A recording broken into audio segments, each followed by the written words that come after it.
Morning plotters. Right, so another week's gone by. I've not been able to get up all week because the weather's been shit and got half as much done as I wanted to. So this week I have no idea what I'm going to show you other than what I put in my compost bin. So I've put a load of stuff up and I'll give you a little show and tell of that. There is a possibility I'm going to do some re-sowing of a few broad beans and some yard long beans and the peas, because the slugs have ate the last lot. I think I've got about 4 of each plant left, so I think I'm going to sow some and put them in the cold frame. But yeah, I'm going to get the kettle on as per normal as we start the day, and looks like I've got a corner of my eye. I can see that I might have to cover my lettuces up. Looks like the pigeon's been stripping that as well, so we'll be covering that, but I'm going to crack on. Right then plotters, so I'm going to talk compost here. This is what I use. I shred up boxes. I've got grass, I've got pondweed, rabbit bedding. So what I'll do is when I layer it up into the compost bin, I'll show you what I do and how I do it. Yeah, this is just like cardboard boxes that I spend hours just shredding them into little bits and squares. It seems to work for me, so that's what I do. But yeah, I'll show you when I lob it in there and make the layers, so you can see actually this time what I do. First in, I have a layer of cardboard. And just layer that out. So it's starting to rain, so I might have to finish this in a second. Next I've got a bag of rabbit bedding and some waste vegetable bits that I have at home. Look in a box, so I'll stick that in. Bananas and pumpkins and lettuce bits and cabbage bits, so stick all that in. Right, now I've got my grass clippings I'm going to chuck in. Some of the brown paper bag split, so chuck the grass clippings in.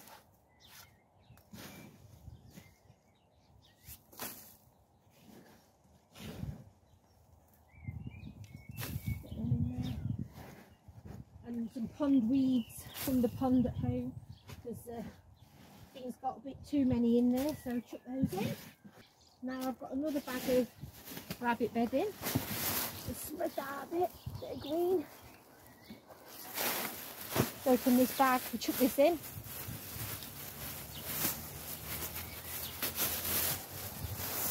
Next week I'll probably bring some grass clippings up from my daughter's, because she's got a way bigger lawn than me. And I just sprinkle that round.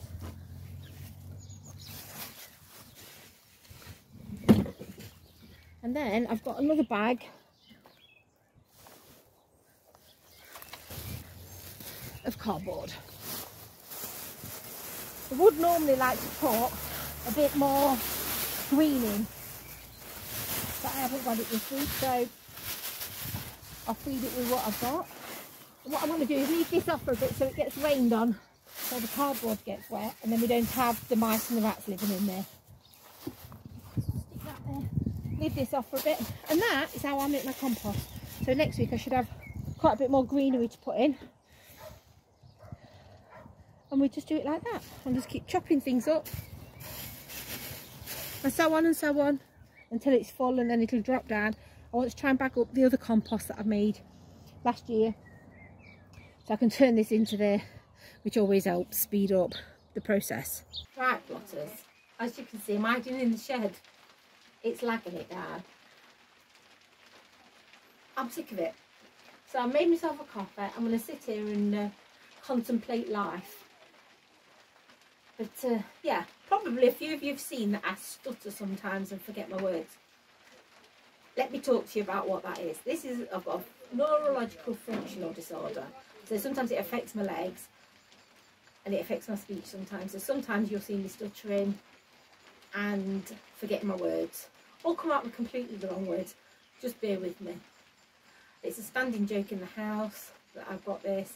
Sometimes I sound like I'm talking absolute gibberish, but it can affect people in a variety of ways. Mine's, I get a bit trippy over, I get funny weird pains in my face, and I struggle to talk sometimes. So yeah, I just thought I'd pop that one in there because I noticed the last couple of weeks it's been quite prevalent on some of the videos. Nobody's sort of picked up on it and said anything, but I thought I'd just share that little nugget with you because, yeah, sometimes I'm bad.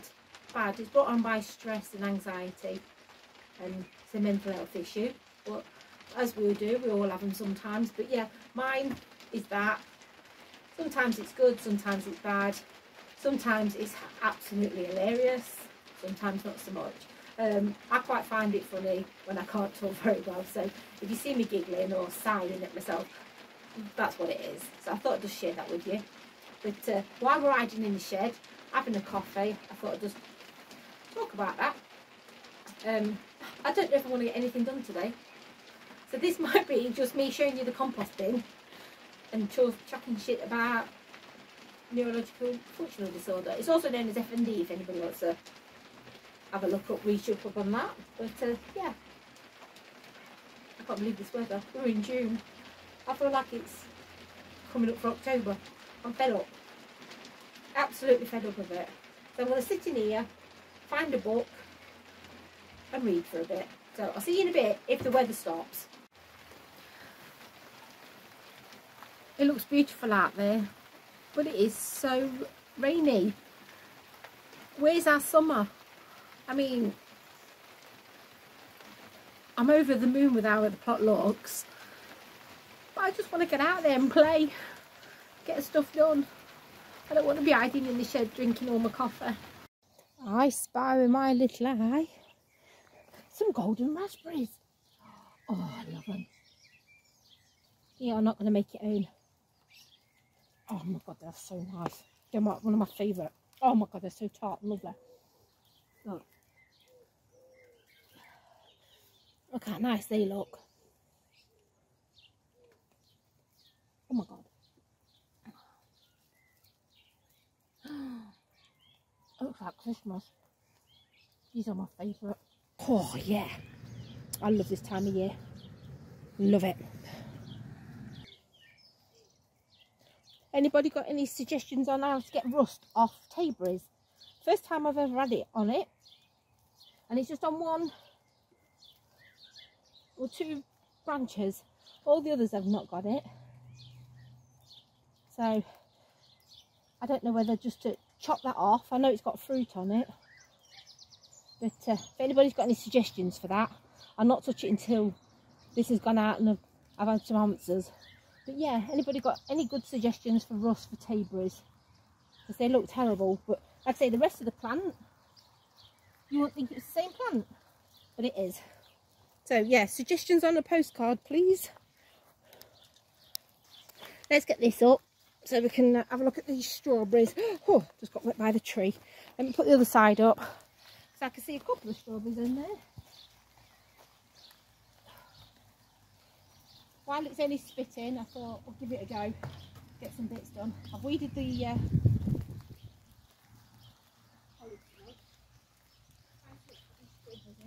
right then, let's have a look. Right, so there's not as many ready as I thought, but look, there's a few. I might take them in for Ian, because it's the only time he comes up the plot really, is harvest time, especially when it's strawberry season. Oh, look at last week's cucumber. That was pathetic. It's a good job I didn't chuck them all out. So that can come up next week and go in the bin, weather permitting, because I'm sick of getting wet. Let's go and have a look at the other one. Well, that didn't fare much better. I think the cold's gone in them. A bit rubbish. Yes, I'm glad I didn't chuck all the others out last week. But yeah, this is what it's like in the UK. Middle of summer and we're not pushing, what, 11 degrees during the day. It's ridiculous. Right then, we're back home and guess what? It stopped bloody raining and I've come in the greenhouse. So I'm going to do some planting, some seeds. So I'm going to go for some swede. I've not put any of those in yet. Some winter spinach, some dwarf kale, some spinach Medina, some cabbage wheeler imperial, and some more cauliflower romanesque views. I'm also going to re-sow some not them. More peas, because my peas aren't doing very well. I'm going to do them in here. Some yard-long beans and some more runner beans. So give them a fighting chance. I'm going to direct sowed the beans and peas, and the slugs have them. So I'm thinking now I've got a bit of space in here and a spare tabletop and a couple of trays. I'm going to crack on and get some bits sown in here. So let me get set up and I'll show you what I'm doing as I go along again. So see you in a mo. So then, plotters, what I'm going to do is get these. I'm going to do peas first. I've got 7 pots. I'm going to put a couple of peas in each. I've done these in longer pots because their roots, they've got long roots. I ain't got no root trainer pots, so this is what they're going to have to go in. All my peas will go in these. These beans, just filling these up, so forth and so forth.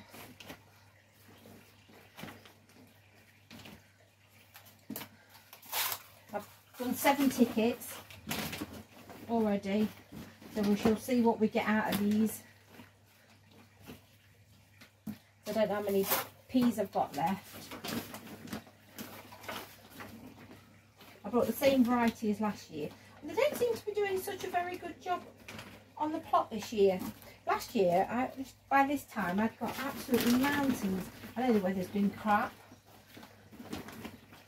But, alright. So, let's get my peas. So these are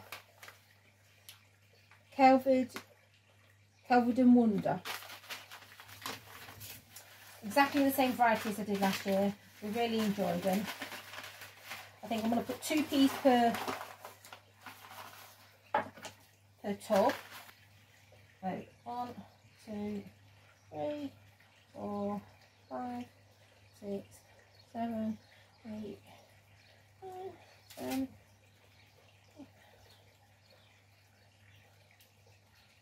Perfect. So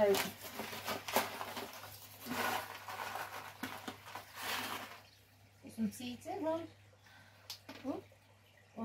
One rogue one.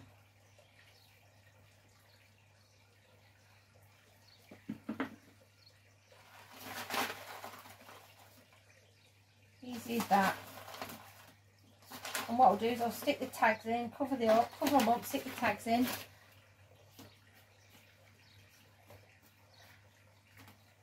And then, put a bit more in that one. I'll water them all.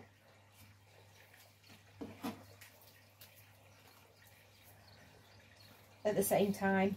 I've got my big tray out on the table. So it's hopefully we'll have a bit more success with these. I'm also thinking, because my onions will be coming out soon, I might be able to put another rail in for them all. So let's put these over here out of the way. I'm going to do that with the rest and I'll show you when I've done.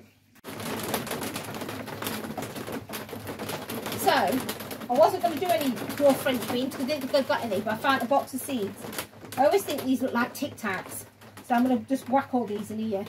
And what I do when these need harvesting is I've got the grandkids or the son to do it. Oh, it started lagging it down, so I'm glad I'm in here. Might have to stop filming though, so I will definitely show you when I've done what I've done because it's hammering it down. So see you in a minute. Right then, plotters, just give you a little show and tell in here. So there's all my peppers and chilies. Look, they're looking fab. There's all sorts there. I'll spin you around and show you the other ones in a sec. This is the other side. As you can see, there's a little cucumber there. I need to put that on. There's a cucumber at the back. And that's all my other chilies and stuff. Peppers. Some beauties on there. If you have a look, you can just see. Look at that. It's cracker. So, as you can see down here, I've got some kale and some cabbage and some spinach. I've also got some in a tray down there, which I'll show you in a sec.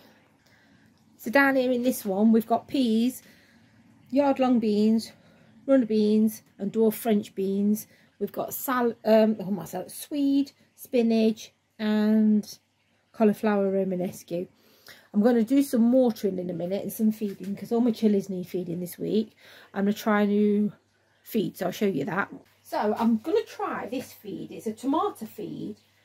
It's powder form. So tomatoes, flowers, shrubs, fruit, strong roots, flowering season, hanging basket, bedding plants. So you put 1 gram per litre. So this is 1 kilogram. So I've got 1,000 litres of feed here. So I'm going to give this a go. So it's NPK 7.5, 12, 36 plus magnesium plus TE. Can't remember what TE is. As a scientist I should know, but I can't think. Fully soluble in water. So we're going to give this a bash. I'll have a little measure. I'm hoping there's a measuring spoon in there. But if not, I'll have to get the main scales out and have a go. But yeah, I'm going to feed all the fruiting plants that are fruited. Obviously not the seeds. They're going to just get straight water. So I won't show you that because that's a bit boring. But yeah, when I've done this, I can't think. Brain's gone. Thanks for watching. See you next week. And hopefully we get some better weather because I am sick to death of this rain. We've had the biggest hailstorm. So yeah, next week, promise for better weather, and we can get some more bits done up the plot, hopefully. So, laters, bye!